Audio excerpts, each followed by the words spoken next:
cuando hablamos de estrés, ante esta circunstancia de estresor agudo, hay una terminación rápida, que obviamente todo depende de las características de cada individuo, de las circunstancias en que se da. Y eso lo hacemos, hacemos el paralelismo con los nuevos conceptos de homeostasis, que se acuerdan que en vez de hablar de homeostasis, ya lo que corresponde, sobre todo cuando hablamos de estrés en el hombre, es hablar de alostasis, con todos los procesos centrados en el cerebro.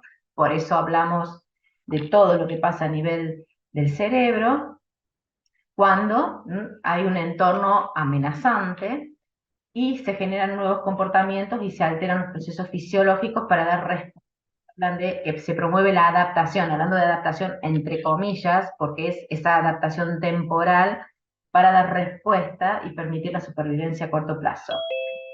Todos esos procesos, ¿se acuerdan que ya hablamos, cuando hablamos de alostasis, van generando lo que se llama carga alostática a lo largo de la vida, que serían esas microadaptaciones constantes que tenemos, o sea, diariamente estamos expuestos a muchos de estos estresores cortos, y eso va generando lo que se llama carga alostática, que obviamente el organismo tiene, vamos a ver, mecanismos que contrarrestan los posibles efectos de esta carga alostática, pero cuando ese estresor se vuelve crónico o ese estresor agudo, o sea, manifestarse de forma constante, que se vuelve crónico, entonces hablamos de una sobrecarga alostática, que es lo que va a tener impacto en en procesos patológicos, que ustedes seguramente han estudiado en taller B, como es el síndrome metabólico, procesos que generan ansiedad, y en algunas personas, que ahora vamos a ver por algunas características, patologías más importantes. Entonces, volviendo, fíjense que siempre trabajamos sobre las mismas diapositivas para que ustedes vean que se va complejizando. Estuvimos viendo todas las definiciones de estresores, evaluación cognitiva, estrategias de afrontamiento. Comenzamos a transitar lo que es la respuesta en esta activación jerárquica del eje y del sistema simpático adrenal. Nos falta terminar de ver cómo esta respuesta, que es lo que vamos a ver ahora, se modifica si el estresor es crónico y cómo eso afecta el estado de salud. Serían los dos ítems que nos faltan ver. O sea que comenzar a transitar lo de esta sobrecarga o distrés y ver cómo eso impacta en el estado de salud, sobre todo en el crecimiento, en la reproducción y en otros parámetros que hacen la homeostasis. Cuando uno habla de estrés agudo y estrés crónico, obviamente que son los dos extremos, o estrés crónico y estrés son los dos extremos del sistema de estrés. Entonces hay muchos ejemplos, muchas circunstancias que están en el medio, que es un gris, porque es un continuum, ¿sí? Entonces, por eso hablamos de que un estresor agudo, si es repetido en el tiempo, en un largo periodo de tiempo, se puede considerar como un estresor crónico. Y entonces comienza a perderse la capacidad regulatoria de este sistema de emergencia.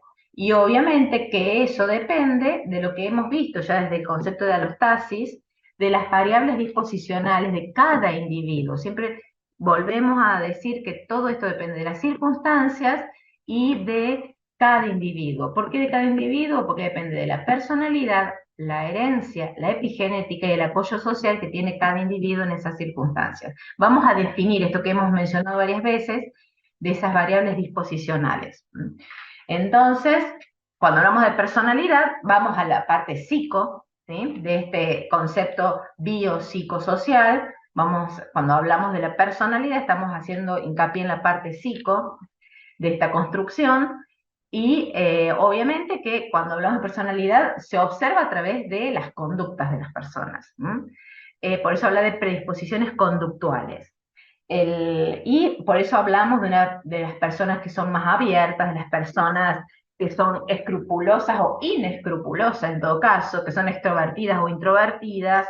Entonces, esas serían las características de la personalidad, que como dijimos, se observan a través de las conductas de esas personas. Por eso, si bien es una construcción psicológica, está atravesado por la biología, por la expresión de esas conductas, conllevan sí o sí a un montón de interacciones biológicas en su cerebro.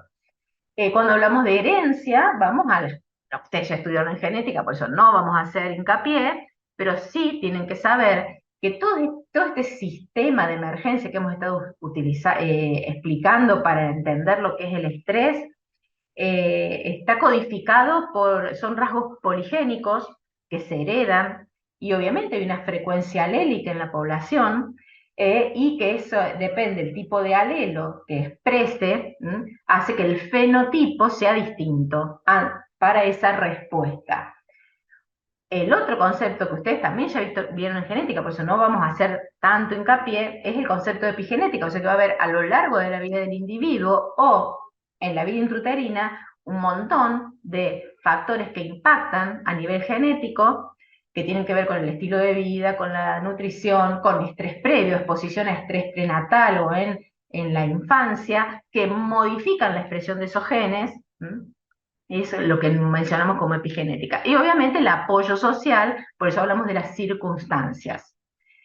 Como decimos, todo eso va a determinar lo que se conoce como estos factores disposicionales de cada persona, cuán vulnerable es una persona o cuánta resiliencia tiene una persona, un individuo, ante una situación de estrés. Y obviamente que eso hace hincapié en estas diferencias individuales. Por eso hablamos de individuos vulnerables y individuos resilientes. Nuevamente, que es un continuum. Entonces todo depende, por eso hablamos mucho de la historia del individuo cuando hablamos de esta respuesta ante estresores, ya sea agudos como crónicos. Y cuando hablamos de lo que sería este continuum entre la vulnerabilidad y la resiliencia, ¿por qué es importante? Porque dependiendo de todas estas características disposicionales de cada persona, la respuesta que se media ante un estresor, si un individuo, dadas las características de historia de vida, de herencia, de epigenética, de apoyo social, es más resiliente, ya vamos a ver cuáles son las cuestiones biológicas que hacen la resiliencia, puede dar una respuesta alostática adecuada a altos niveles de estrés, de agentes estresores. En cambio, fíjense, en el otro extremo, ¿qué va a pasar? Que un individuo vulnerable con bajos niveles de exposición a agentes estresores, ¿sí?, tiene una respuesta, entre comillas, desadaptativa, no adecuada a esos estresores, por lo tanto, va a ser más vulnerable, ahí aparece la vulnerabilidad a distintas patologías, sobre todo patologías que tienen que ver con la salud mental y la salud metabólica. Por eso es importante comprender desde la biología cuáles son los factores que hacen este continuum entre resiliencia y vulnerabilidad. Que básicamente sería, si aparecen esos factores, sos resiliente. Si no están presentes esos factores, sos un individuo vulnerable. Lo que quiere decir eso es que tenés como una respuesta menos adaptativa ante bajos niveles de la aparición de factores estresores. Entonces, lo vamos a ver desde la positiva, ¿sí? Lo vamos a ver desde el fenómeno de resiliencia, desde los factores biológicos, psicológicos y sociales que hacen a la resiliencia, porque vimos que serían las dos caras de la misma moneda, resiliencia y vulnerabilidad. Por lo tanto, se define resiliencia como la capacidad de dar respuestas, por eso hablamos de, entre comillas, adaptativas, ante estrés psicológico, fisiológico, traumas, y distintas formas de adversidad crónica también, no solo aguda, sino crónica. Y ahí es interesante que no es sinónimo de resistencia, ¿sí? Que no es que uno nace con cierta capacidad de resiliencia, eso sería como, porque a veces se lo toma como sinónimo de una resistencia innata al estresor, y no es así. La resiliencia puede modificarse a lo largo de la vida, por lo tanto no es una cuestión innata. ¿Y por qué decimos que es una construcción biopsicosocial? Porque va a tener cuestiones biológicas netamente, por eso hablamos de que puede modificarse a lo largo de la vida, que tiene distintos mecanismos, desde genéticos hasta sistémicos, que hacen a esa mejor respuesta ante situaciones adversas y a su vez una mejor, entre comillas, adaptabilidad. Desde lo psicológico, obviamente, ¿se acuerdan que hablamos de las características de la personalidad?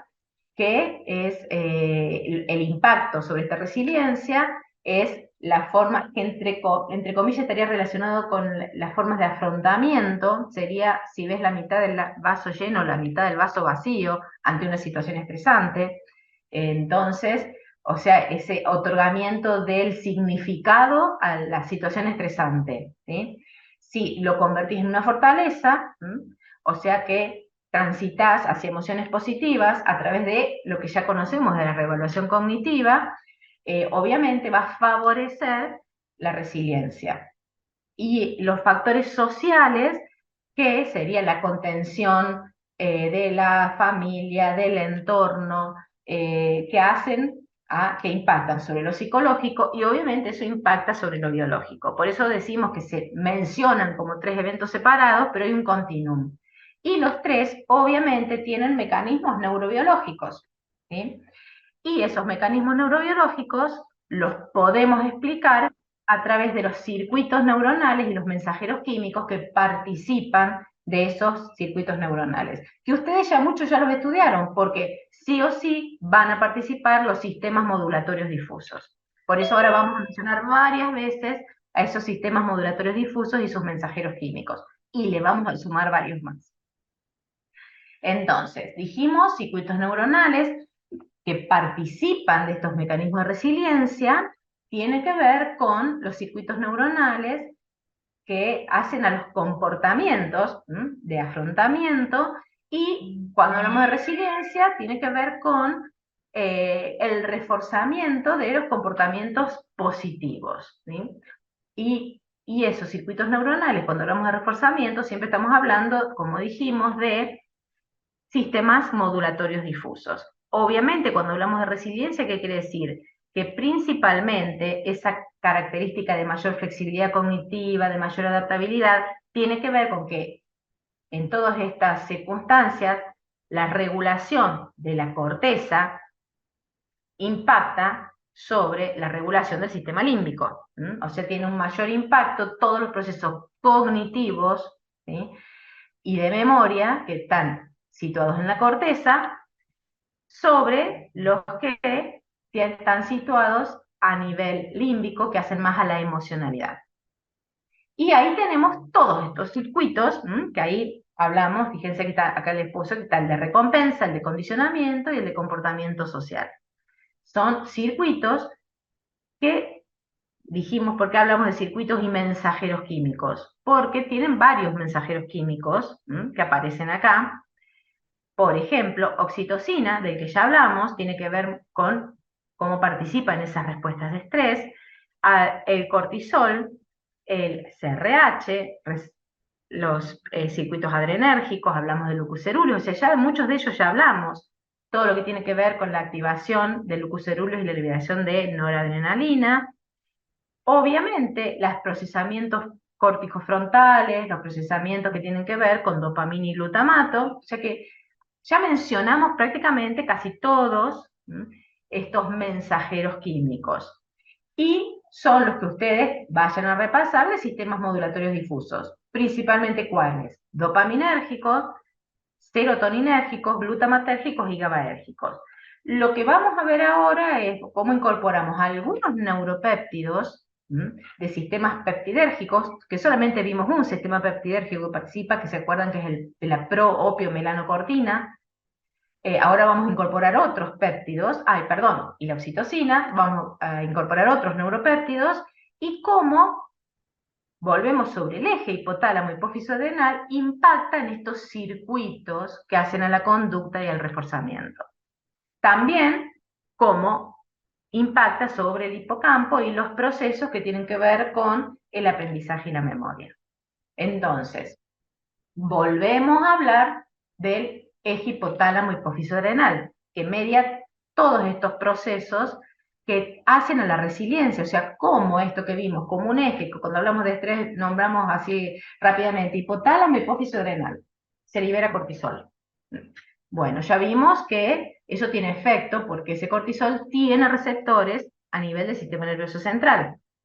Vimos que ese eje controla la secreción tanto basal, o sea, por esa retroalimentación negativa del eje, y también está impactado cuando se confronta un estresor agudo. Y ya sabemos por los otros teóricos que hay una acción de dos subtipos de receptores que tienen distinta afinidad por el cortisol, que son los que llamamos MR y GR, o mineralocorticoides y glucocorticoides.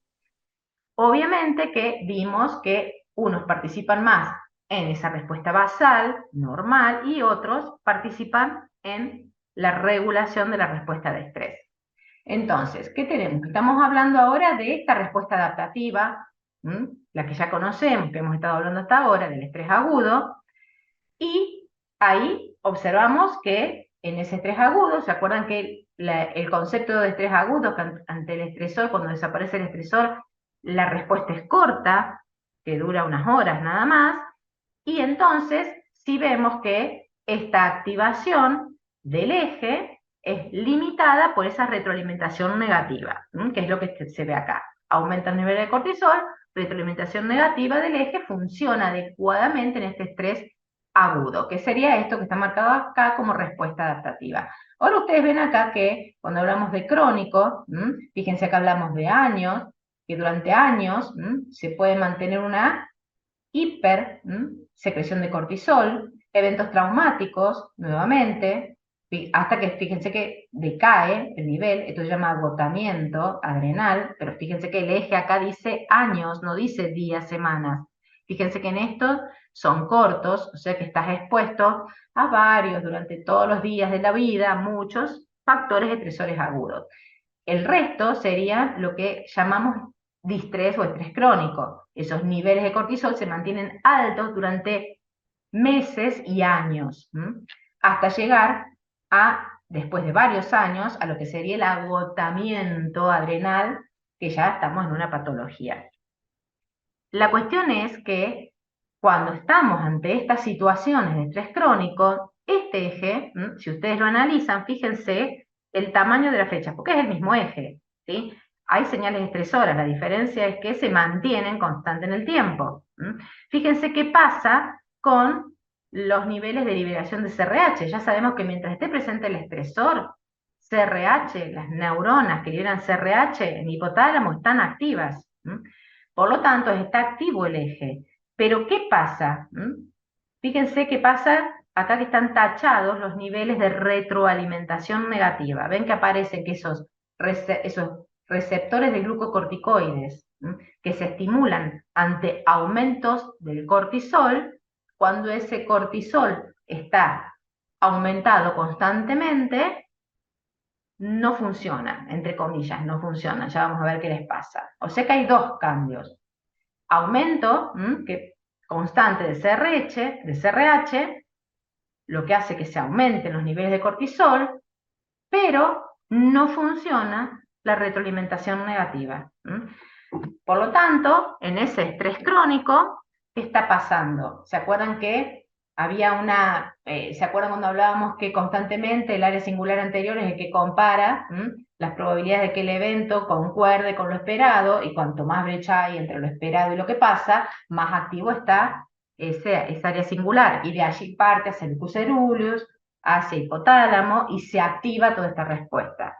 Por lo tanto, si esa incertidumbre se mantiene a lo largo del tiempo, esa área singular anterior constantemente está activando el lucus ceruleus, está activando constantemente a las neuronas hipotalámicas secretoras de CRH.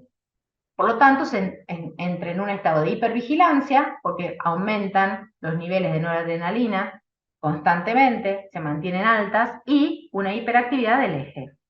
Por lo tanto, ahí tenemos esta situación paradójica, que hay una hiperactividad del eje, hay niveles altos de cortisol y de CRH, pero no se da la retroalimentación negativa esperada. ¿Por qué? A pesar de que hay una hiperactividad del eje, no hay retroalimentación negativa, porque la exposición a altos niveles de glucocorticoides durante mucho tiempo tienen un efecto se llama reorganización, pero en realidad sería un efecto de down regulation, o sea, de regulación en baja de los receptores GR, por lo tanto, se desarticula el mecanismo de feedback negativo. Y se da esta situación de que a pesar de que está activado el CRH y el cortisol, no hay retroalimentación negativa en el estrés crónico. Obviamente que eso tiene impacto a nivel cerebral, porque sabemos que tanto el cortisol como el CRH son dos moduladores centrales importantes porque tienen receptores en un montón de estructuras cerebrales. Principalmente, ¿cuáles nos importan? La corteza prefrontal, que es donde se elaboran las cuestiones cognitivas, el hipocampo, porque ahí tenemos circuitos de memoria del contexto principalmente, y la amígdala, que está vinculada con el condicionamiento al miedo. Y obviamente, entonces, tanto cortisol como CRH van a estar impactando en procesos que modifican esos circuitos neuronales y hacen que una persona se torne más vulnerable o más resiliente ante estos agentes estresores. ¿Cuáles son algunos de estos procesos? Impacto en la memoria a largo plazo. ¿Se acuerdan que ya habíamos visto que también nuevamente teníamos tanto se acuerdan en el locus ceruleus activado como en el CRH y el cortisol, teníamos lo que se llaman formas de activación en campana o invertida. O sea que hay niveles medios de, en este caso CRH, cortisol, cuando lo veíamos locus ceruleus de noradrenalina, que son los adecuados para la actividad normal. Menores niveles o mayores niveles generan desarticulaciones de esos procesos. Por lo tanto, ya habíamos estado hablando de que esas concentraciones normales de cortisol, o sea, ante esos estresores agudos que elevan y disminuyen, van generando a nivel de las neuronas que participan de la memoria, en la corteza, por eso hablamos de piramidales, y vamos a ver el impacto sobre el hipocampo, generan modificaciones, como por ejemplo, generación de espinas dendríticas. Esa generación de espinas dendríticas también impacta en lo que sería la potenciación a largo plazo que estuvimos viendo en los otros teóricos.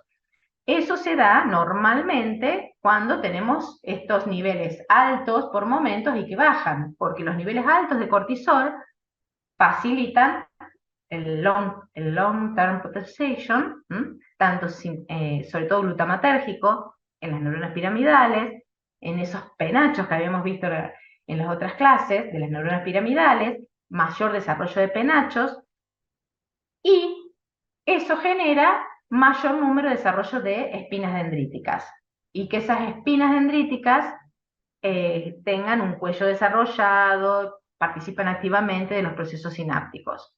Por lo tanto, vamos a tener que ante la exposición de esos glucocorticoides, aumenta el árbol dendrítico, aumenta la densidad de las espinas, y esas espinas tienen un mayor diámetro y un cuello bien proporcionado. Se lo voy mencionando así porque esto seguramente lo vieron cuando vieron histología. Esas espinas dendríticas, seguramente ustedes ya saben que en realidad no es que tarden mucho, tienen una remodelación rapidísima, porque en realidad lo que se está remodelando es el citoesqueleto, tardan muy poquito tiempo, en segundos, estas espinas dendríticas modifican su conformación, y ahí entonces aparece esta secuencia que en esos momentos, que son pocas horas, ante estos estresores agudos, las altas concentraciones forman estas espinas dendríticas, estos árboles, ¿sí? Y a través de los GR, pero cuando comienza a bajar, ¿se acuerdan que lo habíamos visto en la otra clase? Los MR se activan, estabilizan alguna de esas espinas dendríticas, que es lo que llamábamos consolidación de la memoria. Y eso es necesario para esa consolidación, entonces esas fluctuaciones constantes. O sea que esas exposiciones de estrés agudo facilitan la incrustación de estos circuitos neuronales de memoria, sobre todo de la memoria episódica, cuando estamos hablando de las neuronas piramidales, o sea, de los episodios de nuestra vida. Y ¿Qué pasa cuando estamos expuestos a situaciones crónicas? Cuando es prolongada la exposición, vimos que ese cortisol está elevado constantemente durante meses y años. ¿Qué pasa? Se interrumpe la fluctuación, por lo tanto, no llegan a consolidarse adecuadamente, porque se requiere esa disminución de los glucocorticoides para la consolidación. Por lo tanto, con los años se altera el árbol dendrítico de la corteza prefrontal, se retraen las dendritas de ese penacho, disminuyen las espinas y eso obviamente disminuye la capacidad cognitiva de afrontamiento de las situaciones de estrés. Y ahí tenemos entonces nuevamente ese ejemplo de la forma de campana o en U invertida, ¿se acuerdan? Donde bajos niveles, o sea, de glucocorticoides, evitan que se generen estos cambios plásticos en la corteza. Por lo tanto, es como que no queda registrado el evento. Los niveles adecuados y con elevaciones y disminuciones, porque es estrés agudo y la adaptación a ese estrés agudo permite la consolidación de esos eventos episódicos de memoria en la corteza. Ahora, a medida que aumentan y se llega al distrés, en el estrés crónico, disminuye totalmente la capacidad de generar estas modificaciones plásticas por los niveles altos de cortisol. Por lo tanto, el procesamiento cognitivo y los eventos en la memoria cortical están interrumpidos. Lo bueno es que cuando sucede todo esto en una persona adulta, esa remodelación es reversible. Una vez que se detiene el proceso de distrés o de estrés, ser revertido y se generan nuevamente todos los procesos plásticos que se dan en la corteza prefrontal. Otro impacto del cortisol es a nivel del hipocampo y en un proceso que se llama neurogénesis adulta. Las neuronas, uno nacía y moría con la misma cantidad de neuronas. Por lo tanto, podía pasar que si estaba expuesto a algunos agentes, iba perdiendo neuronas. Bueno, se encontró que en algunas partes del hipocampo, no en todo el hipocampo, sino que en algunas partes donde se generan estos circuitos córtico-hipocampales de evocación de la memoria, en el episodio individual y el contexto en el hipocampo, se están generando constantemente neuronas. Entonces hablamos por eso de la neurogénesis adulta. Obviamente que estos circuitos recurrentes que hacen a la memoria, que permiten al individuo evocar la memoria para poder dar respuesta adecuada a través de esos eventos de la memoria a respuestas estresantes, ya sea, por eso hablamos de búsqueda de recompensas o evitación de señales estresantes que causen daño. Por eso son tan importantes que constantemente se estén dando esta neurogénesis en estos circuitos que relacionan el hipocampo con el córtex prefrontal. Eso, ahí tenemos las características, facilita la recuperación de la memoria contextual, facilita el mapeo espacial, que quiere decir, si ya sabemos que estuvimos en este lugar y que hay una vía de escape por ese lugar, rápidamente se puede ubicar la vía de escape. Se relacionan los contextos, obviamente, constantemente a través de estos circuitos, estamos, eso es, indexando experiencias, son las que quedan procesadas en nuestra memoria, y todo eso guía los comportamientos, guía la toma de decisión en los comportamientos. ¿Por qué? Porque va aumentando el abanico de las predicciones. ¿Se acuerdan esto? Cuanto más tenemos guardado en esa memoria, esa área singular anterior puede ir bajando la brecha de incertidumbre gracias a esta activación de estos circuitos que se están generando constantemente. Por eso la neurogénesis adulta adecuada disminuye las respuestas desadaptativas. Ahora, si esa neurogénesis está alterada en el adulto, las respuestas ante estresores no va a ser la adecuada, o sea, se vuelve más vulnerable. Cuanto mayor neurogénesis, más resiliente; cuanto menos neurogénesis, más vulnerable. ¿De qué depende esa neurogénesis? Nuevamente volvemos a esa U invertida del balance entre los receptores MR y los receptores GR. pero en este caso en estas áreas del hipocampo que estimula que se liberen, que son, ahora vamos a ver qué áreas específicas, que se liberen los dos factores de crecimiento, el de fibroblastos y el neurotrófico derivado del cerebro, que impactan en la diferenciación de esta neurogénesis adulta. Obviamente que en el fondo es una forma de plasticidad. Específicamente, ¿qué vamos a tener? Que fíjense que una vez expuestos a estos estímulos estresores, agudos, manejables, en 4 semanas ya se forman nuevamente estos árboles dendríticos y se conectan estos circuitos. ¿Cuáles son las zonas neurogénicas adultas? Circunvolución dentada del hipocampo y subventricular. Son dos áreas del hipocampo que es donde se determinó que se da este proceso de neurogénesis adulta, que tiró por la borda el paradigma de que no había generación de neuronas nuevas en un adulto. Fíjense lo importante que es y que lo importante que es que ese sistema funcione bien para constantemente ir incorporando, entre comillas, los recuerdos que guían las acciones. Obviamente que, fíjense que se genera inmediatamente esa neurogénesis en el hipocampo, tarda de 14 a 28 días en terminar de desarrollarse el circuito, que obviamente va a permitir la evocación de esas situaciones particulares.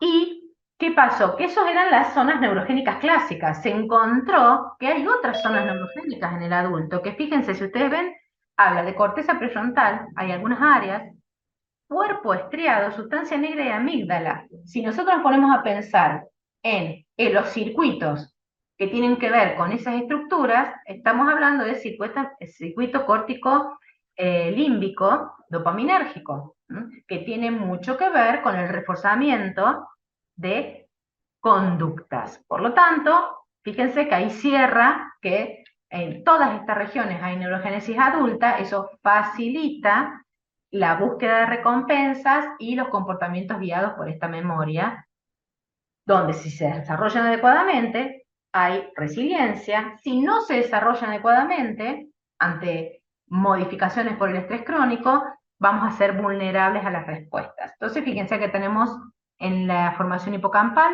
el girus, que obviamente generan, y que en algunos casos estas células que comienzan a diferenciarse se trasladan a estas otras regiones que tienen que ver mucho con el circuito de la recompensa. ¿Qué pasa en el estrés crónico? Tanto CRH como cortisol disminuyen esta neurogénesis. ¿Por qué? Porque regulan en baja uno de los factores que impactan en esta neurogénesis, que es el BDNF. A su vez, como está todo más activado, aumenta el glutamato extracelular, que tiene una acción citotóxica, además daña estos circuitos, se pierden las ramas dendríticas, las espinas, y disminuye esta región. Por lo tanto, impacta muy negativamente y comienza a generarse un aumento de la vulnerabilidad.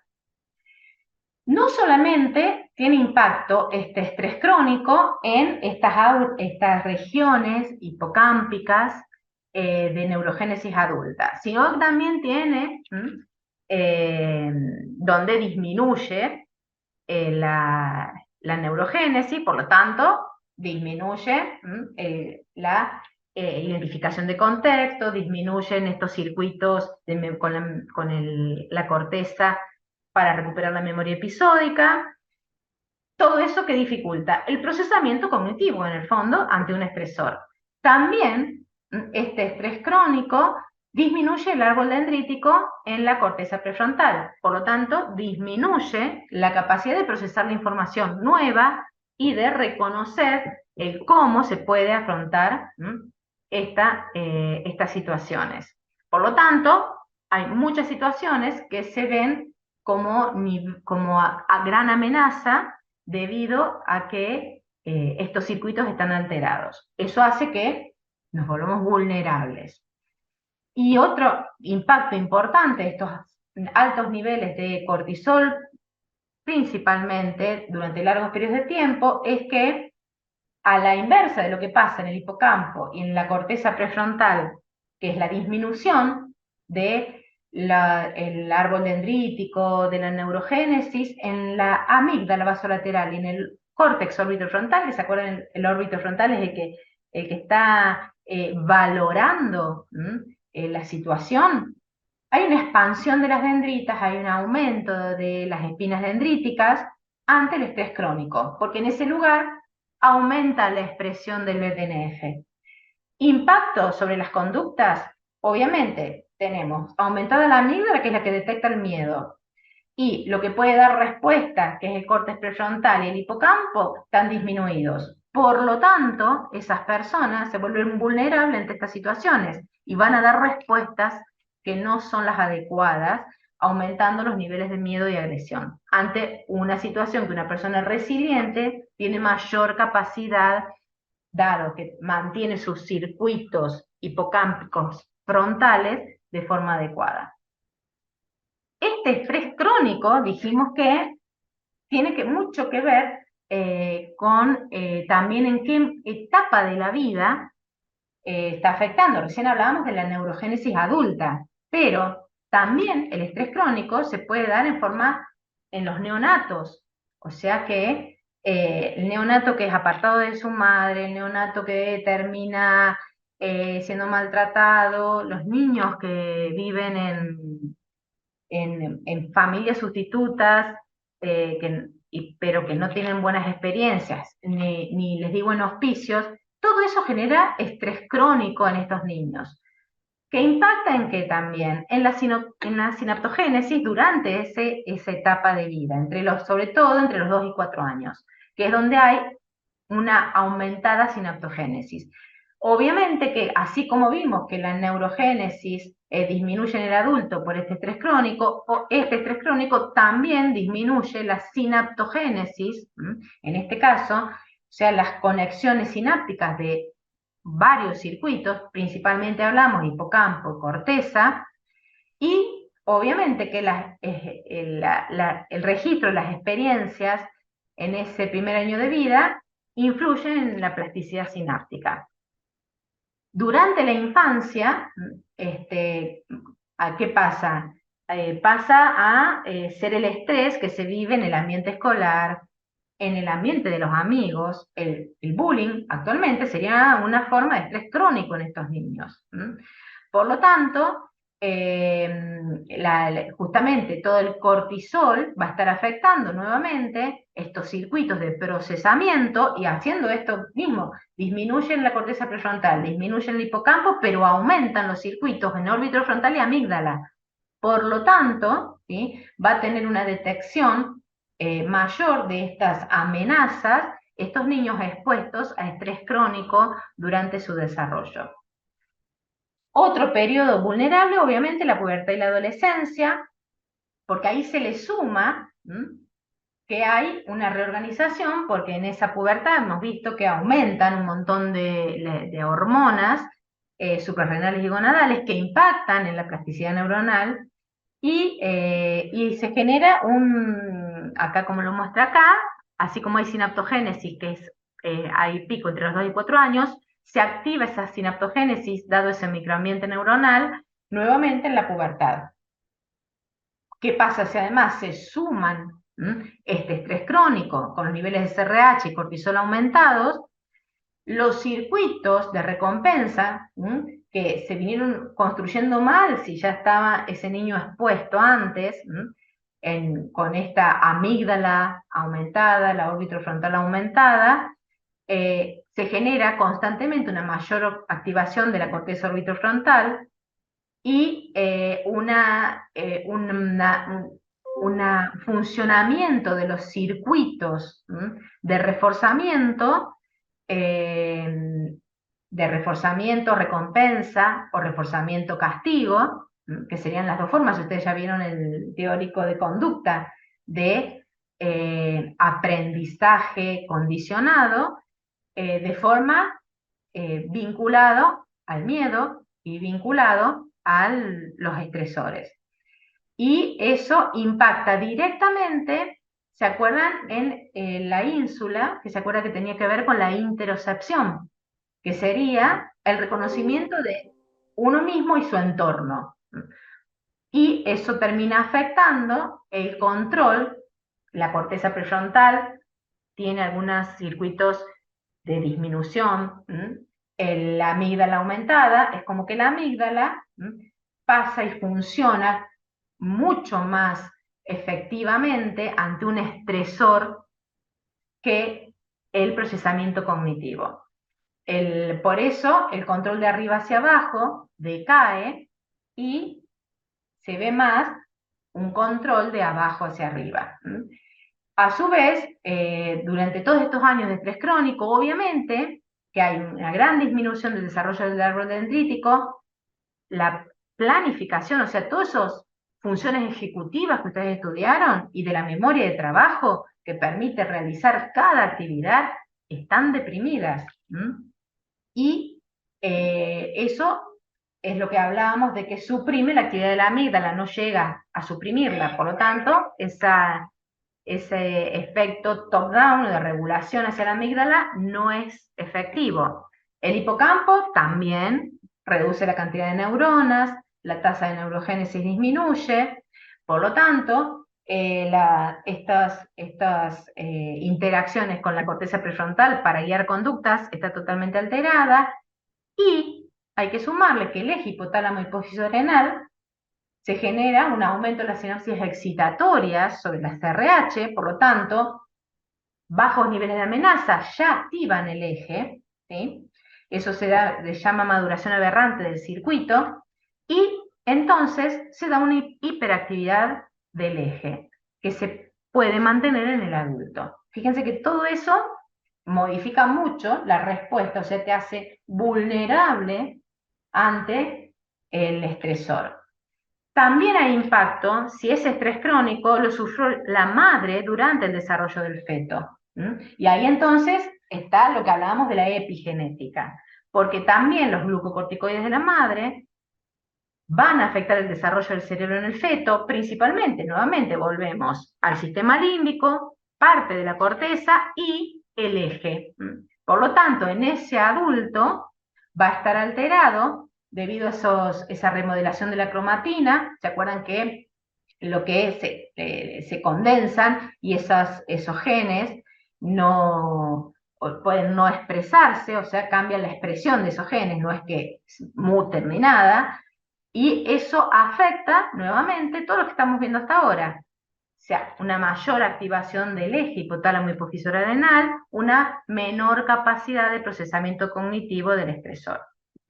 Y eso es lo que se llama como firma epigenética de estrés por exposición prenatal. O sea que también es importante e impacta el estrés crónico de las madres. Y eso, que es lo que ustedes vieron en bioquímica como programación, puede ser transgeneracional, porque salta generaciones, o depende del gen que es afectado por estas modificaciones en las histonas, estas metilaciones, por esta exposición al estrés crónico, puede ser esa programación fetal que estén todas, o sea, multigeneracional. O sea que fíjense la importancia del control del estrés durante el desarrollo fetal. ¿Dónde ocurre principalmente estas modificaciones epigenéticas? Metilación del gen del factor neurotrófico del BDNF y de los receptores de glutamato en la corteza, en el hipocampo. Por lo tanto, está muy alterada todo el desarrollo de la corteza. Y también en el hipotálamo y en el hipocampo, el gen de los receptores de glucocorticoides que regulan la respuesta al estrés. Por eso, generalmente se da un eje hiperactivado. Todo esto nuevamente repercute en la mayor reactividad de la amígdala y una menor predisposición de la corteza y del hipocampo en el procesamiento cognitivo y emocional de este estrés. Puede generar en estos individuos, en el adulto, ansiedad, desarrollo de ansiedad, depresión y déficit cognitivos grandes, Eso habla de la vulnerabilidad que se genera cuando las madres están expuestas a un estrés crónico. Y lo diferente del estrés crónico en el adulto y en estas etapas del desarrollo embrionario es que no se revierten. Y ahí está la importancia que ustedes verán como médicos del control del manejo del estrés en las madres, porque lo que ocurre en esa etapa no se revierte. No, puede haber mecanismos compensatorios de hormonas, pero el impacto es irreversible, por lo menos lo que se sabe hasta ahora. Entonces, volviendo al concepto de resiliencia, que era lo que nos permite adaptarnos constantemente, dar una respuesta adecuada ante esos estresores, es lo que tiene que ver con este circuito que tenemos acá. ¿Se acuerdan? El top-down, la regulación top-down, corteza prefrontal medial, hipocampo, esos circuitos, selección de la conducta adecuada, por eso hablamos de una flexibilidad cognitiva, regulación emocional, que permite una adecuada, un adecuado coping y o sea, un adecuado afrontamiento, evaluación y afrontamiento. Si eso no existe, ¿se acuerdan? La persona vulnerable tiene mayor desarrollado la amígdala y termina dominando ese tipo de respuesta. Por eso hablamos de ir de la resiliencia a la persona vulnerable que no tiene una adaptación adecuada ante las situaciones de estrés. Es tan importante esto, sobre todo en la salud mental y en todo lo que tiene que ver con el desarrollo cognitivo, cuando tenemos estrés en la vida temprana y durante el embarazo, que se comenzaron a estudiar biomarcadores de resiliencia.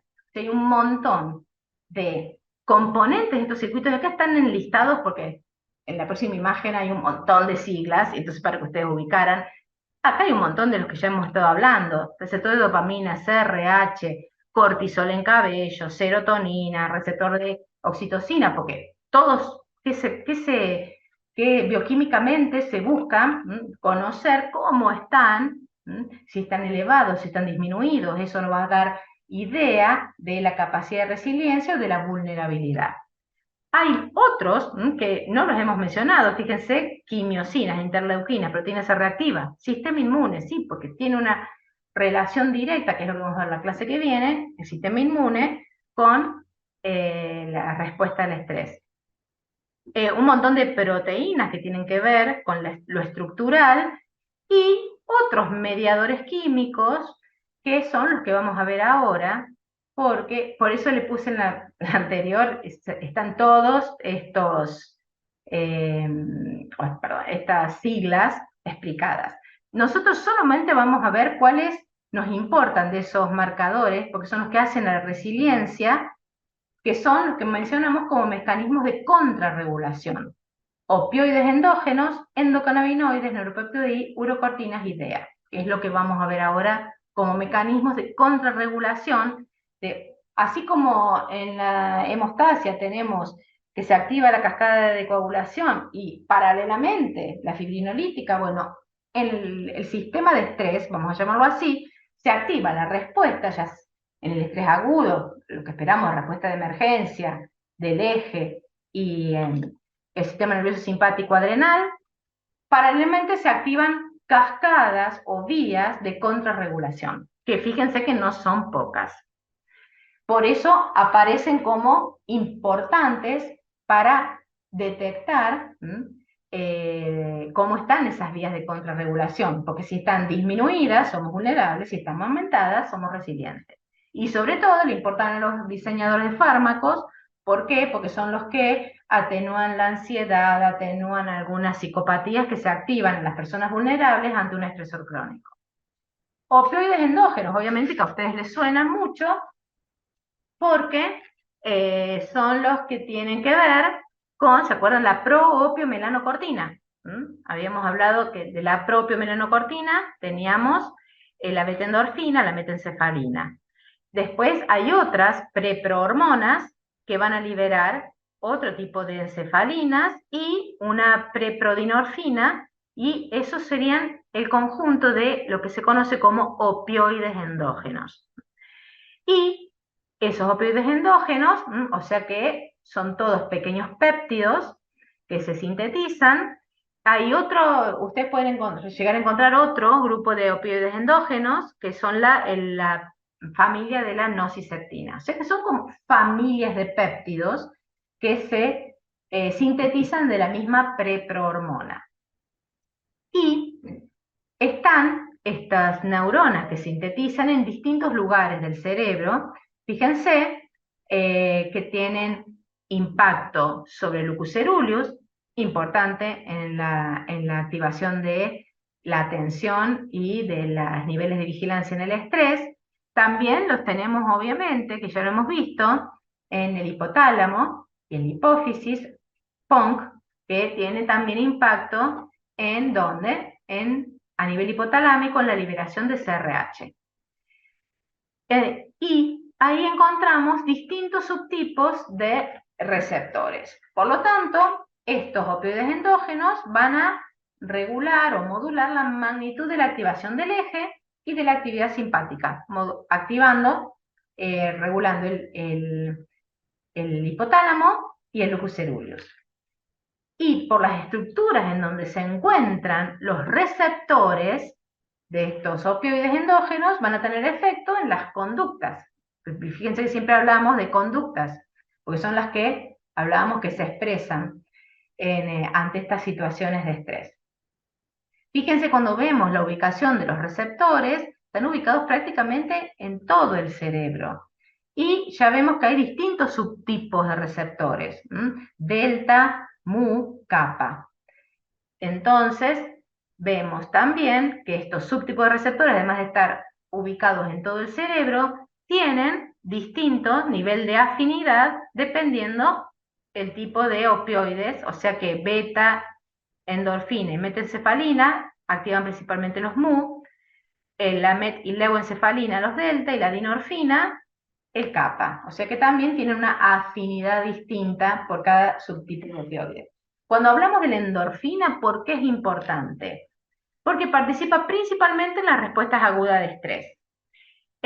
¿Dónde se sintetiza? En el núcleo arcuato. En el núcleo arcuato del hipotálamo se sintetizan muchísimos neuropéptidos, también en el núcleo del tracto solitario.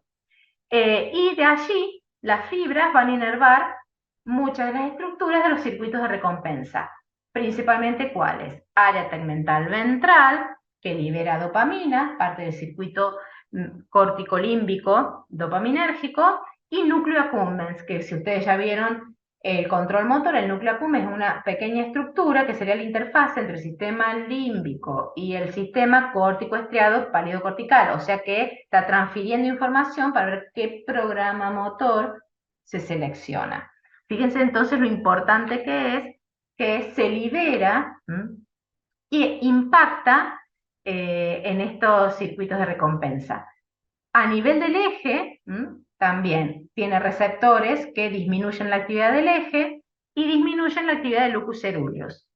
Si nosotros vemos acá lo que tiene que ver con las vías de recompensa, fíjense, acá está neurona en el núcleo arcuato, que libera encefalina en el núcleo accumbens y libera encefalina en el área tegmental ventral. ¿Qué tenemos acá? Que el área tegmental ventral, ¿se acuerdan que es el liberador de dopamina sobre el núcleo accumbens? Y de ese núcleo accumbens dijimos que es parte de la selección del programa motor. Entonces, ¿qué tenemos acá? Que la activación del núcleo accumbens, porque hay una selección de un programa motor, fíjense que tiene una neurona, parte de sus neuronas GABAérgicas, o sea que inhiben la liberación de dopamina. Pero a su vez dopamina estimula la liberación de GABA, o sea que ahí hay un circuito de autorregulación. Y el núcleo arcuato viene, fíjense, a impactar en esas dos estructuras. ¿Qué hace entonces cuando se activa el núcleo arcuato por situaciones de estrés y se libera encefalina en el núcleo accumbens y en el área tegmental ventral? ¿Sí? ¿Qué están modificando? Modifica la inhibición tónica que tiene esa neurona GABAérgica que vemos acá sobre la liberación de dopamina. Y al modificar eso, están modificando la liberación de dopamina. Y ustedes ya vieron que en los circuitos de recompensa, la llave de esa recompensa es la ola de liberación de dopamina. Cuanto más dopamina se libera en ese circuito de recompensa, mayor vinculación entre el contexto y la conducta que se desarrolló. Por lo tanto, decimos que la endorfina regula esos comportamientos centrados en la recompensa. Y esas beta-endorfinas, porque hay distintos tipos, pero la beta-endorfina, entonces, que inhibe la inhibición tónica de GABA. Por lo tanto, aumenta la liberación de dopamina y eso sería el refuerzo del comportamiento que se da durante ese estrés y esa respuesta conductual que dio un resultado adaptativo queda registrado en estos circuitos de recompensa. Por eso se siente una sensación de placer o bienestar en estas situaciones ante estrés agudos que fueron bien manejadas. Y eso sería básicamente mediado por esta endorfina que activa este circuito de recompensa. La encefalina, que es el otro, promueve esa liberación. En este caso, la encefalina, fíjense que ya no todos tienen que ver en el fondo con conductas, pero este principal efecto es la recuperación después del estrés. Y obviamente que también circuitos que tienen que ver con la motivación y el comportamiento. Esa encefalina se colibera principalmente con CRH. Y entonces, en el lucus ceruleus, se está coliberando encefalina y CRH. ¿Qué vamos a observar? Que CRH se libera en ese estrés agudo y cuando se libera, se activa y se activa el lucus ceruleus y se activa todo lo que es los niveles atencionales de hipervigilancia. Esa liberación de coliberación de encefalina activa los receptores MOR, hiperpolariza las neuronas del lucus ceruleus. Por lo tanto, está compensando esa activación. Entre comillas, está controlando constantemente esa hiperactivación que se da por el aumento de CRH. Por eso hablamos que es un contrapeso que en ese estrés agudo frena la actividad de CRH. Y en amígdala, porque eso es lucus ceruleus, en amígdala disminuye la liberación de glutamato, por lo tanto también va a disminuir la reactividad emocional, por eso, y los ajustes del comportamiento. ¿Qué pasa en el estrés crónico con estos péptidos?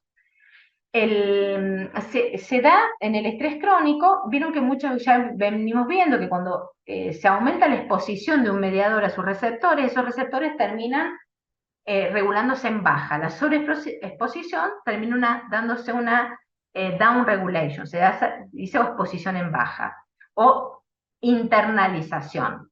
Entonces, cuando se da en un inicio ese estrés crónico, en lucus ceruleus hay una, digamos, internalización de los receptores de CRH tipo 1 y una mayor liberación de opioides. Por lo tanto, disminuye en un principio la reactividad ante ese estresor en ese estrés crónico.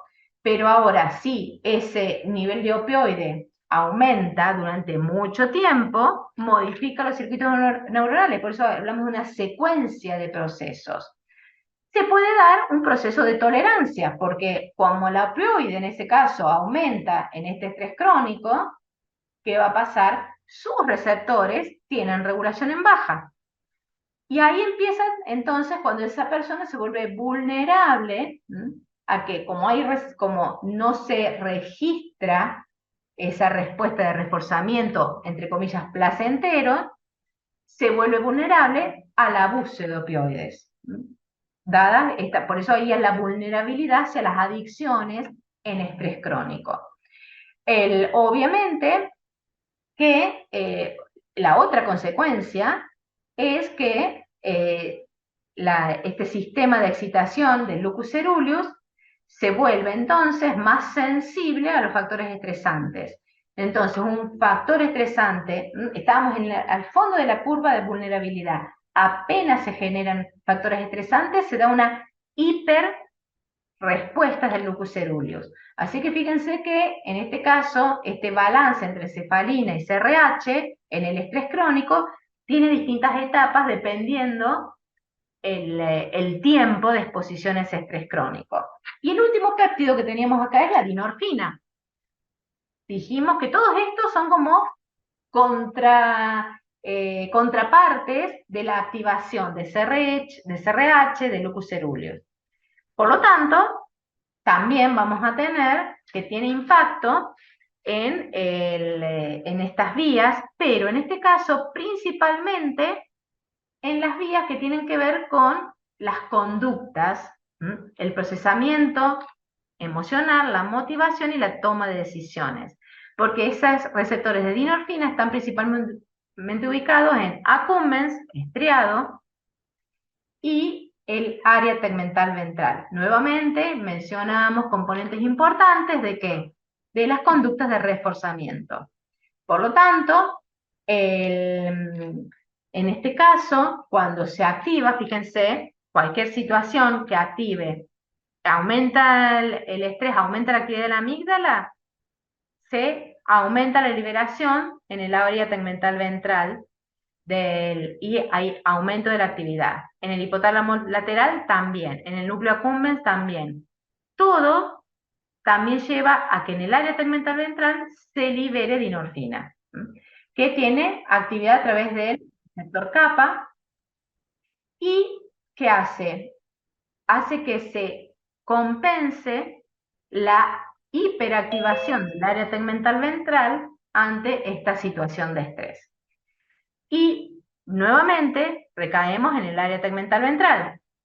Fíjense que tenemos acá receptores de endorfina, perdón, neuronas que liberan dinorfina, las neuronas que liberan endorfina, que vimos al principio, que terminan impactando las dos, ¿en dónde? En el área tegmental ventral y el impacto que tiene la liberación de dopamina en el núcleo accumbens. Nuevamente, tanto el estrés como las drogas adictivas impactan en este circuito de reforzamiento, refuerzo-recompensa. Porque hablamos y ahí introducimos el concepto de bases neurobiológicas de las adicciones. Porque en el fondo, ¿qué está pasando? Tenemos opioides endógenos, son todos los que vimos recién. Tenemos cannabinoides endógenos. La anandamida es el nombre del cannabinoide endógeno. Tenemos nicotina endógena, que se libera por los sistemas colinérgicos. Y tenemos una, entre comillas, anfetamina endógena, que es el sistema dopaminérgico. Porque en realidad lo que se está haciendo con las drogas o con todo lo que sea opiáceos exógenos, cannabinoides exógenos, nicotina exógena y dopamina exógena en formato de anfetamina, se están utilizando estos receptores y estos circuitos de reforzamiento de las conductas de búsqueda, porque en el fondo todos estos circuitos al liberar dopamina, ¿sí? El núcleo accumbens, la señal para el cerebro es que esta acción me dio placer. Por lo tanto, cuanto más dopamina se libera, más placer, más recompensa de esa acción estoy obteniendo. Ese sería básicamente el concepto. Cuando hablamos de estrés, ese placer se da por la resolución del conflicto. Cuando hablamos de drogas exógenas, el placer lo obtengo cuando estoy consumando una conducta a través de la cual obtengo esa droga exógena. Entonces ahí viene la correlación con lo que serían las bases biológicas de las adicciones, que funciona igual con todas las adicciones. Por eso acá hablamos que normalmente se liberan endorfinas cuando uno hace ejercicio, por ejemplo, y eso refuerza este tipo de conductas, ¿sí? También se libera, cuando hablamos de adicciones conductuales, el juego, la adicción al sexo, un montón de adicciones conductuales y las adicciones a drogas que utilizan estos mismos receptores que tenemos en nuestros circuitos de reforzamiento. Por eso hablamos que usurpan y dominan la función de recompensa. Pero impactan en los circuitos. Y eso es lo que lleva a las distintas etapas de estas adicciones. Lo primero que se da en estas adicciones, hablamos del ansia o gusto por las drogas, justamente es este circuito, la primera activación de este circuito en el contacto con las drogas exógenas. Aumento de dopamina, liberada en el núcleo accumbens, que provoca placer, queda registrado ese circuito de recompensa conductual. ¿En dónde? Córtico hipocámpico. Por eso hablamos de asociativa, conducta asociada a la obtención de estas drogas. Y se refuerza en estriado dorsal, lo que lleva a la acción de el consumo de esas drogas por gusto. Ahora, esos circuitos se van remodelando, porque aparece que lo que hemos visto hasta ahora, que a medida que aumenta la exposición, hay down regulation de los receptores, y ahí aparece la tolerancia, que es lo mismo que vimos en el estrés crónico, aparece la tolerancia. En este caso, tolerancia a los opioides, porque vamos exponiendo cada vez más los receptores a estos opioides exógenos. Por lo tanto, hay down regulation y aparece la tolerancia, hay menos sensibilidad a la estimulación. Se obtiene, para obtener la misma respuesta placentera, se requieren mayores concentraciones de opioides exógenos para activar la misma respuesta del sistema de recompensa. Por eso se va aumentando la dosis, porque entramos en la etapa de tolerancia a los opioides. Y se llega a la etapa de adicción realmente, que es donde se altera totalmente el funcionamiento de este circuito y del área tegmental ventral que libera dopamina. Un impacto colateral de esto es que normalmente, en la situación normal o de un estrés normal, estos opioides vimos que disminuyen la liberación de noradrenalina en locus coeruleus. Pero la exposición repetida alteran ese circuito y mantiene al locus coeruleus activado. Por lo tanto, el locus coeruleus, si no hay registro de opioides, comienza a descargar en forma aumentada. Y ahí se da la excitación, que se da principalmente en la drogodependencia, que sería que comienzan a expresarse los síntomas de abstinencia. Uno de ellos es ese locus coeruleus hiperactivado, o sea que estamos en hipervigilancia, aumento de la frecuencia respiratoria, aumento de la presión arterial, debido a que este circuito de locus coeruleus está hiperactivado. Y obviamente que vemos ahí entonces que, sobre todo en los opioides, que tenemos que se puede pasar de un uso ocasional a un uso compulsivo y una adicción, obviamente porque terminan desregulándose por impacto sobre todo el down regulation de los receptores, el circuito este de refuerzo-recompensa. Y obviamente que todo el control de up regulation comienza a ser ineficiente para el control de la conducta de búsqueda. ¿Y qué activa todo este circuito de conducta de búsqueda? Nuevamente, este reforzamiento que dijimos tiene que ver con el contexto, hipocampo, contexto. O sea que hay un contexto de señales de ambiente que generan y activan estas redes que terminan superando y regulando, suprarregulando el control ejecutivo de las conductas. Y eso que se llama, cuando hablamos de prominencia en la toma de decisiones, comienza a activarse el circuito de la recompensa por el acceso a los opioides. Por eso es que en el contexto se activa la búsqueda de opioides, y en ausencia del contexto, ¿qué se muestra en esas regiones? Hipoactividad. En la corteza prefrontal, en el área singular anterior. Por lo tanto, pasamos de conductas que están contextualizadas en el ambiente, donde puede haber acceso a las drogas, aumenta la conducta determinada hacia la recompensa por la obtención, y si estamos en un ambiente alejado, la respuesta del cerebro es una hipoactividad. El otro componente de esta contrarregulación son los endocannabinoides.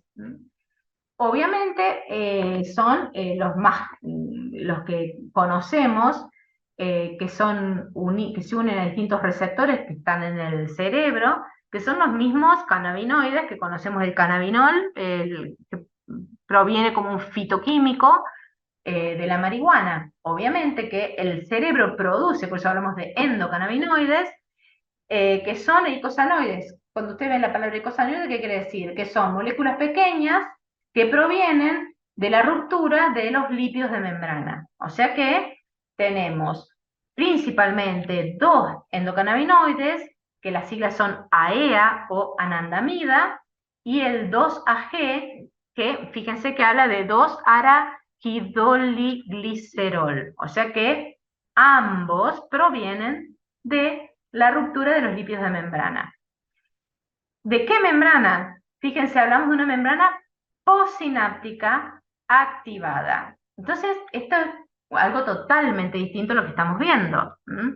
Fíjense que tenemos una sinapsis. Cuando esta sinapsis está activada, se genera la síntesis de estos endocannabinoides, y fíjense dónde están los receptores, en la presinapsis. O sea que se llama un proceso de transmisión retrosináptica, porque lo que pasa en la possinapsis impacta en la presinapsis. Los receptores, que son de dos subtipos, CB1 y CB2, están dispersos en todo el organismo, principalmente en el cerebro, como ustedes ven acá. Y esta acción retro en la sinapsis, obviamente ya nos está hablando de que regula la liberación del neurotransmisor en esa sinapsis. Entonces, acá tenemos, fíjense, esta es la possinapsis. Cuando se activa, o sea que hay una gran actividad, aumenta la actividad de transmisión sináptica, eso activa ¿a quiénes? A las enzimas que, actuando sobre las membranas, generan principalmente estos dos endocannabinoides. La AEA está constantemente, sería que los niveles basales de neurotransmisión, sobre todo en neuronas dopaminérgicas, glutamatérgicas y GABAérgicas, está generando constantemente este endocannabinoide que mantiene la liberación del neurotransmisor a nivel basal. Sería como una retroalimentación negativa basal. Ahora, si aumenta la actividad, se activa la señal que llamamos fásica, porque es ante un aumento de actividad, recién ahí se activa la síntesis del 2-AG, y que es el más importante en estas respuestas que vamos a ver en el estrés y que impactan la plasticidad sináptica. Obviamente que fíjense que acá que vemos en verde, que ambos son metabolizados en las mismas neuronas. ¿Qué quiere decir? Que una vez que activan el receptor, se metabolizan en el mismo lugar. ¿Y por qué las marcamos en este caso? Porque las dos enzimas que lo metabolizan tienen una importancia en cómo funciona este sistema, que es lo que vamos a ver ahora. Otra cosa importante es que lo que decía recién, el principal receptor en el sistema nervioso es el CB1, ubicado ¿dónde? En neuronas glutamatérgicas, GABAérgicas y monominérgicas, y que están inhibiendo la liberación. O sea, dijimos que era como un sistema de retroalimentación negativa. Entonces, si estamos en una situación normal, dijimos que hay una liberación tónica. Piensen en esa inhibición tónica del eje en condiciones sin estrés. Hablamos del tono inhibitorio, que es mediado, dijimos, por AEA, por ese endocannabinoide AEA. Ahora, ¿qué pasa cuando se activan por todas el área singular anterior, activa las neuronas del paraventricular, aumenta la liberación de CRH. A su vez, ¿qué está pasando con esa activación? En amígdala, ese CRH aumenta la actividad de FA. ¿Se acuerdan? Que era la enzima que metaboliza EA. Por lo tanto, al aumentar la metabolización, disminuye. Al disminuir quien mantiene el tono, se inicia más fácilmente la respuesta del estrés y se activa fácilmente el eje mediado por amígdala. Por lo tanto, en ese caso, CRH disminuye los niveles tónicos de AEA, por lo tanto, facilita la activación de la respuesta de estrés en amígdala. Ahora, ¿qué pasa cuando aumentan los niveles de cortisol? También debido a CRH. Se aumentan los niveles de 2-AG. Entonces se activa lo que llamábamos respuesta fásica, que era la importante porque es la que tiene importancia en la plasticidad sináptica. Y el aumento de los glucocorticoides aumenta la síntesis también en el núcleo paraventricular. Por lo tanto, comienza a inhibir la liberación, como sería ahí realmente la retroalimentación negativa que se da del impulso excitatorio de CRH, y comienza a amortiguarse y a dar por terminada la respuesta estresora. O sea que fíjense que acá comienzan a aparecer también mediadores que aseguran que esa respuesta termine, que cuando desaparece el agente estresor agudo, la respuesta termine. Por eso hablamos de que se contraponen. Y el endocannabinoide es uno de los más importantes. También, fíjense que a niveles superiores, corteza prefrontal, hipocampo, sustancia gris periaqueductal, que es la que media un montón de las conductas que se dan en estrés agudo, suprime la liberación de esos neurotransmisores, modifica y mitiga todas las respuestas de estrés. Por eso hablamos de que hay una respuesta rápida y una respuesta lenta. Cuando hablamos de esta disminución, que por un lado facilita o permite que se active adecuadamente el eje al disminuir la inhibición tónica, hace que la respuesta sea adecuada. Pero por otro lado, al activarse el cortisol, hace que la terminación de la respuesta sea adecuada. Y el 2-AG tiene impacto también en la memoria y en la plasticidad sináptica.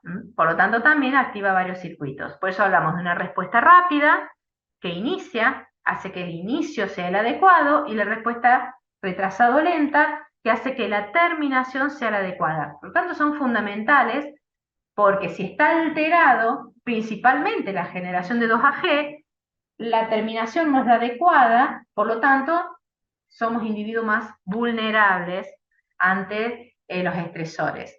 El estrés crónico, justamente, regula en baja los receptores. Por lo tanto, todos estos procesos están alterados. Se reduce la habituación, la adaptación al estresor. Cuando se da la respuesta, por otro lado, es exagerada y tarda en extinguirse la respuesta. Por eso hablábamos que tanto la fase rápida como la lenta están alteradas. Y otro impacto importante es que en el estrés crónico, debido a esta reducción de los CB1, impacta en la neurogénesis del hipocampo. O sea que se alteran muchísimo los circuitos al disminuir, sobre todo, los receptores CB1 que están expuestos.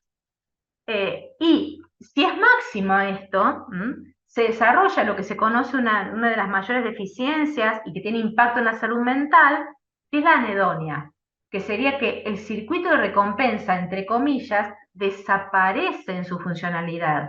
Por lo tanto, entre comillas, desaparece la obtención de placer de la mayoría de las actividades de la vida común. Eso se llama anedonia, que obviamente está vinculado directamente con el estado de depresión. O sea que tiene un montón de impactos este estrés crónico al modificar el sistema endocannabinoide. Entonces, ¿se acuerdan que volvimos? Estamos hablando de todos estos marcadores que nos están diciendo cuán resilientes somos, cuán vulnerables somos, cómo son impactados en el estrés agudo y en el estrés crónico, y nos falta ver estos tres: neuropéptido I, urocortinas y DEA. Les voy adelantando, faltan tres solamente. Entonces, neuropéptido I. Nuevamente hablamos de una familia de péptidos, emparentados con quiénes: polipéptido pancreático, que lo vimos allá en digestivo, por eso hablamos de familias de péptidos. Neuropéptido I, ahora lo relacionamos con lo que se libera a nivel central, pero se libera en muchísimas partes del organismo, tiene mucha relación con el equilibrio energético, con la ingesta, y en este caso, en la respuesta de estrés, con las reacciones emocionales y la cognición. ¿Dónde se libera? Fíjense nuevamente, núcleo arcuato. Y de ese núcleo arcuato llega a todos los otros núcleos del hipotálamo, y también a donde nuevamente aparece el núcleo accumbens. O sea que por eso hablamos que tiene impacto en también las conductas que tienen que ver con el reforzamiento. ¿Y por qué? Porque controla la liberación de dopamina. Por lo tanto, es muy importante el adecuado funcionamiento de este sistema. Nuevamente, tenemos que ese neuropéptido I tiene varios subtipos de receptores, que tiene distinta afinidad. Cada uno de esos subtipos de receptores tiene distinta afinidad por esta familia de neuropéptidos, y fíjense que a su vez están distribuidos en casi todas las estructuras del sistema nervioso, pero nosotros siempre hablamos que nos interesan las que se relacionan con esta respuesta. Fíjense: hipocampo, amígdala, hipotálamo, corteza. Y tenemos muchos de estos receptores, el I1, el I2, ¿sí?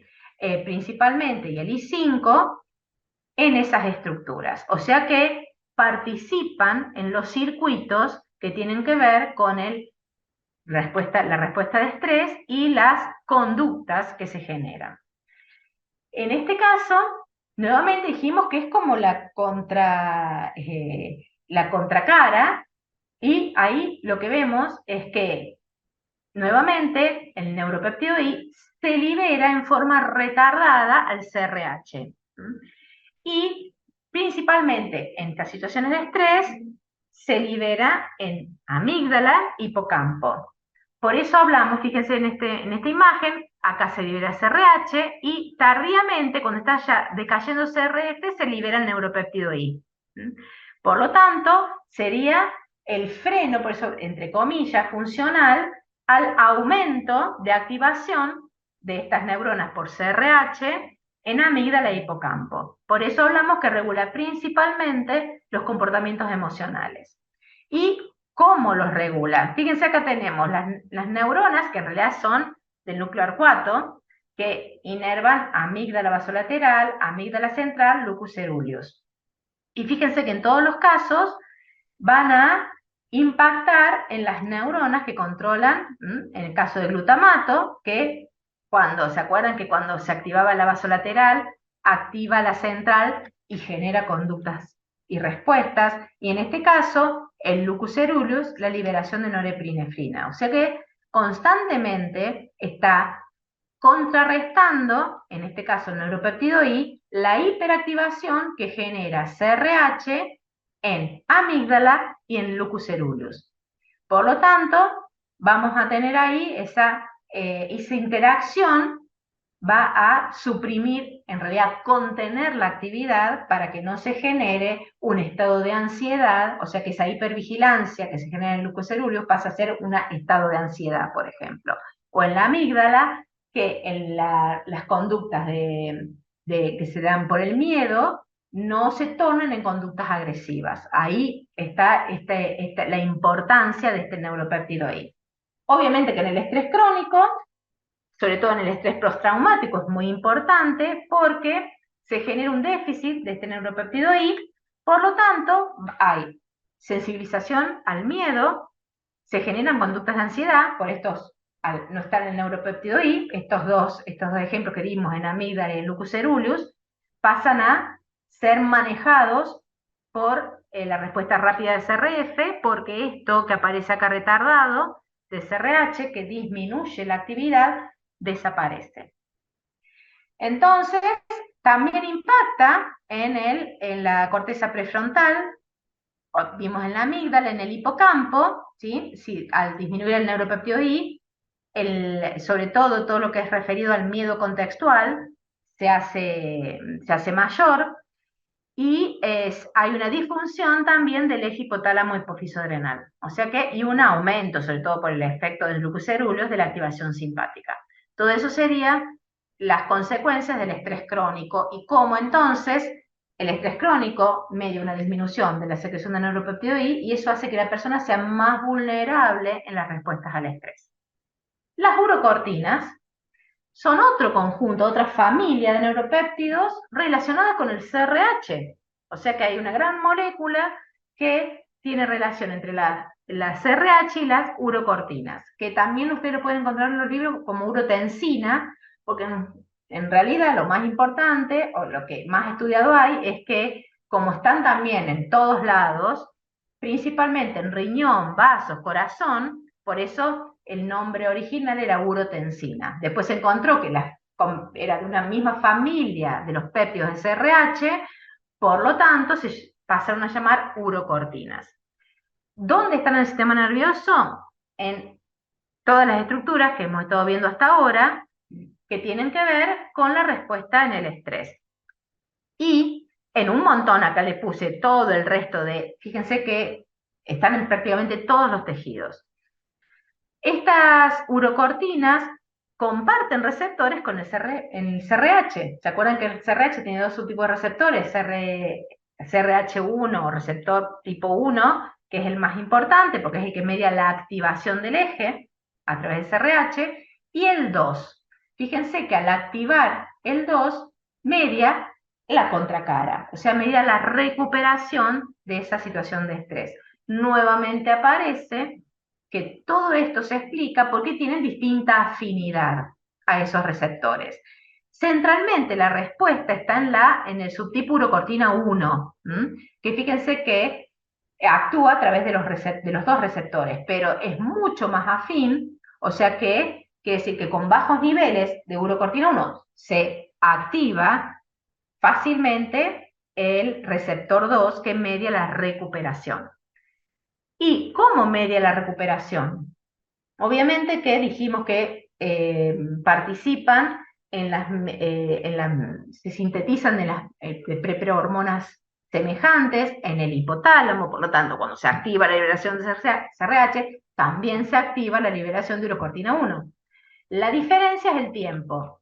Primero se libera CRH, igual que como vimos recién con el neuropéptido I. Unas horas más tarde se libera la urocortina 1. Fíjense que a su vez se mantiene su actividad muchas horas en el tiempo. O sea que es una activación retrasada y prolongada, que nuevamente participa ¿en qué? En modular la respuesta y en ayudar a que finalice adecuadamente.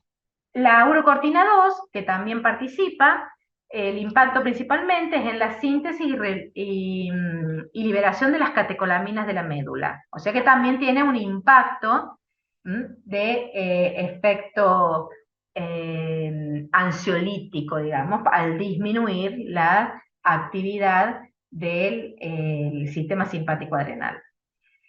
Obviamente que tienen impacto también en la modulación de algunas conductas.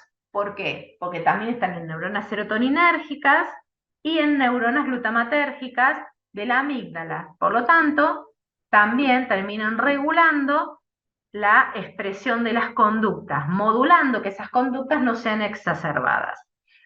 Y otro factor importante es que tiene efectos neuroprotectores. O sea que, fíjense que tienen un montón, nuevamente todos más o menos participan de lo mismo: control del eje, control de la liberación de adrenalina y simpático, modificación de las conductas.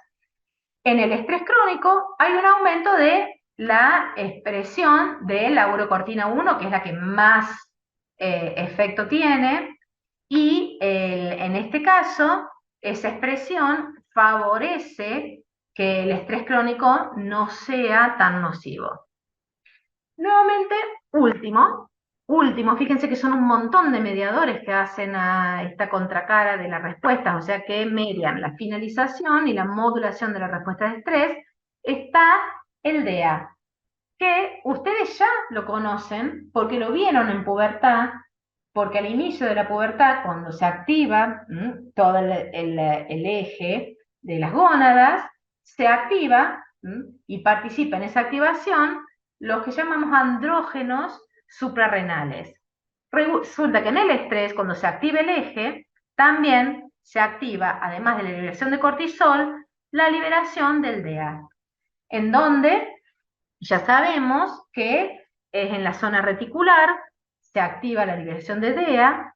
DEA y DEAs no son exactamente lo mismo, porque la S quiere decir que ya está sulfatado y que en realidad se libera también sin sulfatar y sulfatado desde la zona reticular, y ese sulfatado en los tejidos periféricos pasa a DEA, que es la biológicamente activa. No participa en la retroalimentación negativa, o sea que sus efectos no tienen que ver con la regulación del eje, aunque tiene un ritmo parecido al cortisol, un ritmo circadiano, porque obviamente está activada por el eje,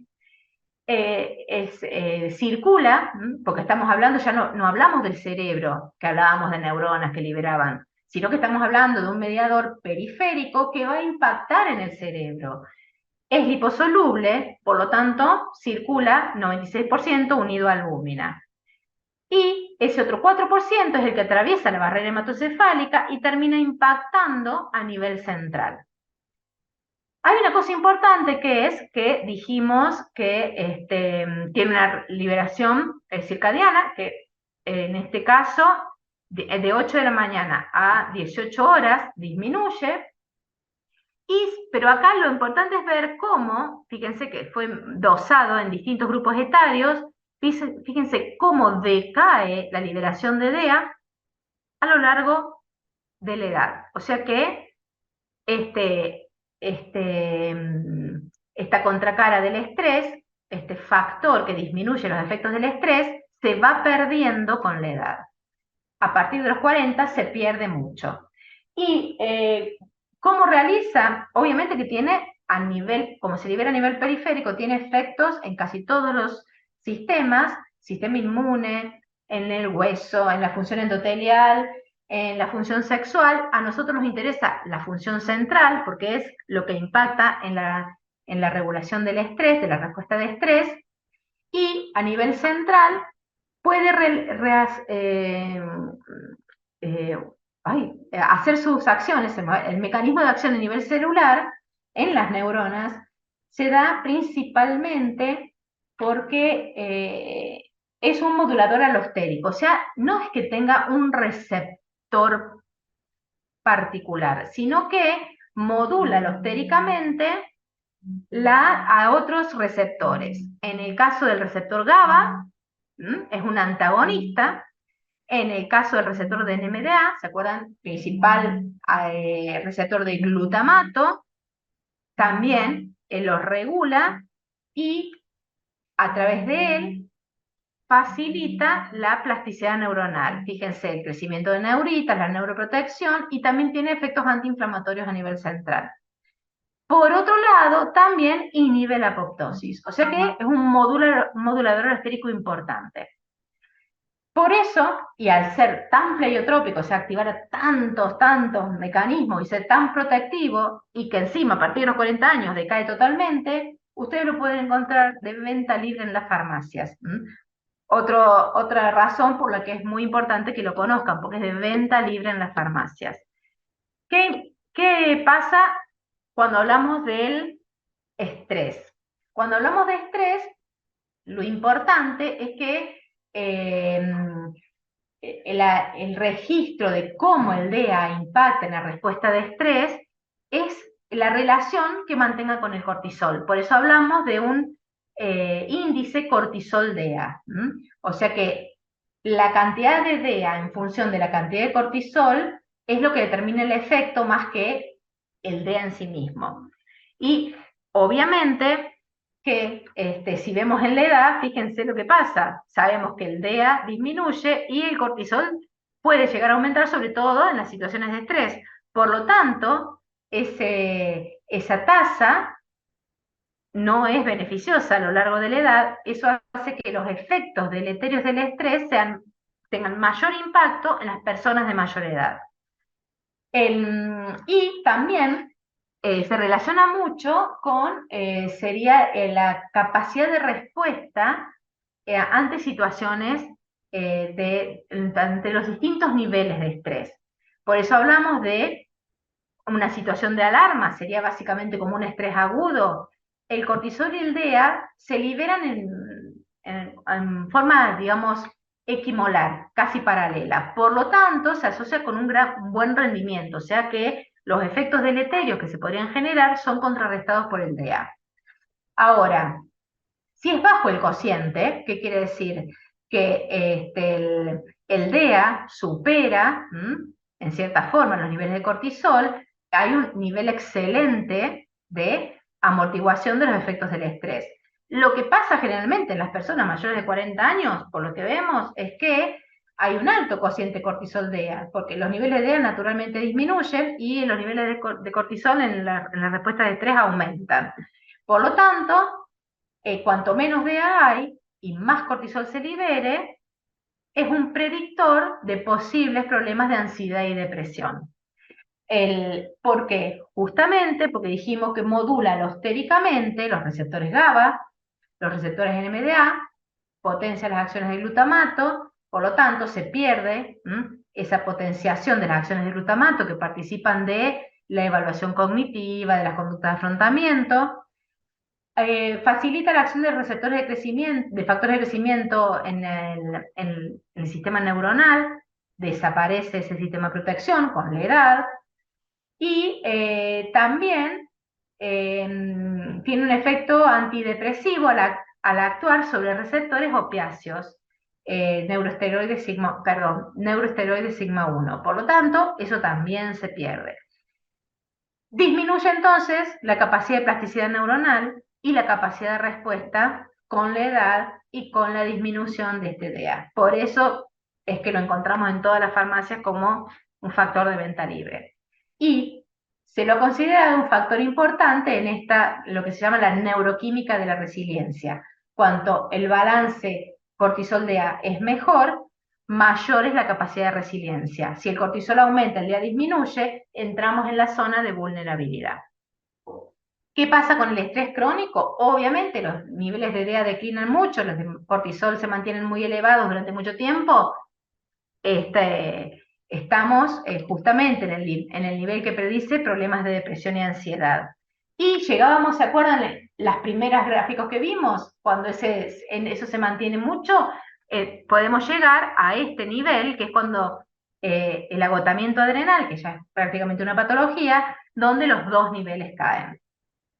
Por lo tanto, ahí podemos ir correlacionando un montón de imágenes que ustedes encuentran generalmente en los coaching de como manejo del estrés, con todos estos emoticones. Nuevamente, ¿qué encontramos? La U invertida. Esa U invertida que tiene que ver con un montón, porque lo relacionamos con el locus coeruleus, lo relacionamos con el SRH, con el cortisol, ¿sí? ¿Por qué? Porque está hablando de que el nivel adecuado para la performance, o sea, ¿qué quiere decir performance? La mayor performance sería dar una respuesta adecuada a una situación problemática, está dado en el pico de esa U, donde los niveles de adrenalina, de noradrenalina que libera mantienen la tensión adecuada, donde la corteza prefrontal está activada para dar respuesta y no en hipervigilancia, y donde el cortisol activa y mantiene los circuitos que tienen que ver con la memoria episódica y contextual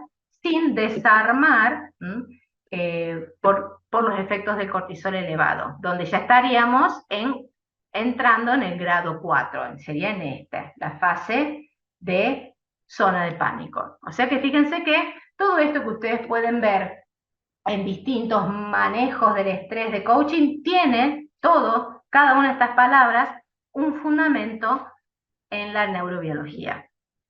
Como fundamento en la neurobiología, ¿Qué le podemos agregar entonces? Que hay un montón de factores que impactan en la resiliencia o en la contracara, que sería la vulnerabilidad, y que tiene mucho que ver también con el estilo de vida, principalmente el sueño, la nutrición, el ejercicio, y lo psicosocial, que tiene que ver principalmente con el entorno. O sea que la presencia de estos factores que hacen, minimizan, aumentan la capacidad de resiliencia y minimizan entrar en este, digamos, grado 3 y grado 4 de estrés, o sea, llegar al estrés crónico. Para cerrar entonces el tema, ¿qué tenemos? El estrés, fíjense, toda esta actividad, esta maquinaria que se pone en marcha en la respuesta al estrés es muy costoso, porque toda esta actividad, sobre todo cortical, del lúculus cerúleo y la activación del eje, por los efectos del CRH a nivel central, activan un montón de circuitos neuronales. Sabemos que normalmente el cerebro, en la relación costo energético-peso, es el 2% del peso corporal y gasta el 20% de energía, y en ese 20% de energía ocupa el 60% de la glucosa circulante. En reposo, todo eso aumenta en esta respuesta de estrés. Por lo tanto, sería como un gran influjo de glucosa hacia el cerebro para mantener todos estos circuitos funcionando. Y eso se realiza a través de los GLUT1, que son independientes de insulina en la barrera hematoencefálica. Pero tiene que llegar esa glucosa al cerebro. ¿Cómo es que se redirecciona esa glucosa al cerebro? Tenemos, por un lado, que el cortisol que se libera tiene efectos centrales que vimos retroalimentar el eje en forma negativa, ¿sí? Que asegura que este gasto energético no sea prolongado en el tiempo. También mejora la actividad de la corteza prefrontal medial, hace que sea eficaz la selección de la conducta, eso también acorta el gasto energético en el tiempo, y tiene también un impacto a nivel del sistema de la corteza singular anterior y amígdala, porque ese CRH que activa toda esta cascada de liberación del cortisol, también activa al sistema simpático de liberación de adrenalina, junto con el cortisol periférico. Y esa acción periférica es la que redirecciona la energía al cerebro. ¿Cómo? Con lo que ustedes ya han estado viendo de acciones del cortisol y de la adrenalina en el metabolismo. Sistema nervioso simpático, células beta, inhibe la liberación de insulina. Por lo tanto, se disminuye el paso de insulina en los tejidos periféricos. Mantiene la glucosa circulando. El cortisol tiene un montón de acciones periféricas metabólicas que tiene que ver con el paso de que los tejidos periféricos utilicen triglicéridos, la glucogenólisis en el músculo, por ejemplo, la proteólisis, y a través de eso la gluconeogénesis, eso que hace que la glucosa circulante pase al cerebro. O sea que se mantiene el metabolismo periférico por triglicéridos y proteínas, y la glucosa es vinculada a la actividad cerebral.